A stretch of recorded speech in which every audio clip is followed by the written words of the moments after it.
I was a young guy, left home early, didn't really finish school, and did not attend college. So I went to help my mom and my brother in a little restaurant. The restaurant wasn't in a good location, and I came up with an idea of packaging meals and then taking it to the stores. Anybody knows if you're going to be in the restaurant business or retailing business, location, location, location. Well, this was the worst location. We had a Pac-Man machine when Pac-Man used to be a very big video game, and the Pac-Man machine grossed more in a day than the restaurant did. That's how bad things were. So starting out at a restaurant, I mean, I worked 24/7, and people laugh about that, but I used to go sleep on the bench and then come back after the meals froze. I'd package them up and then put them in my car and drive them to the local markets. It was 24/7. It was always about moving forward and trying to think about how do you take your idea and absolutely stay focused on it, and don't let the outside world close you down. It's very challenging when you're trying to tell someone what you're going to do and they right away turn around and say, wow, you can't do that. You're too young, you don't have any money, you don't have this, you don't have experience. It's like, really? That is not where you should focus.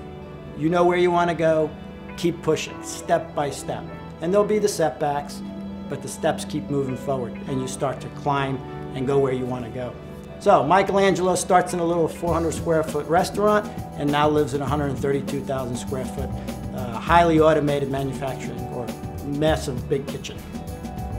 My mom worked with me, and it's her recipes that I started with. I mean, we all were brought up in the kitchen, so we all know how to cook, 5 of us. That gave us the working foundation. My mom works on food, but I own the company and run the company. There's got to be someone that makes the tough decisions. We debate a lot because that's good in business. You want to bring in all the thoughts, as much information as you can.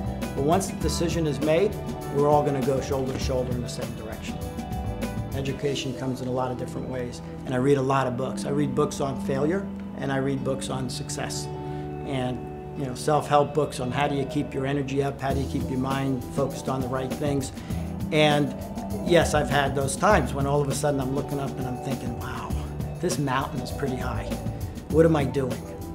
And of course I stop, refocus, and start again. A habit for me, really strong habit, was just going in lightning speed in the direction I'm going to go. And what I learned is that I needed to balance out my life son. And that happened when I had my first son. So I sat down and said, okay, I'm going to balance. And I went out and put together a program where I'm going to go a 2-week vacation. I spend time with the kids, and I'm at all their baseball games, football games, and things like that. And it was a massive change, and it was a great habit to put in place. Michael Angelo has been producing meals, eggplant parmesan, meat lasagna, chicken piccata, calzones, so an array of anything that you see Italian, Michael Angelo produces. Italy to us is our heritage. You know, my grandparents came from Italy, they immigrated to America. So as a young person, I went, spent time, felt at home like I couldn't even imagine. What we get from it is we get to know the farmers, and we all spend time with the farmers. We're in the field. We don't even let them process, like our tomatoes, we don't let them pick them. They have to be vine ripened. We have to make sure that that's happening. So I have to pick up the ingredients, bring it in, produce the meals, and send them back out. And I do this all within a day. Very unique. Everybody else in my industry, they produce long runs and put it in warehouses.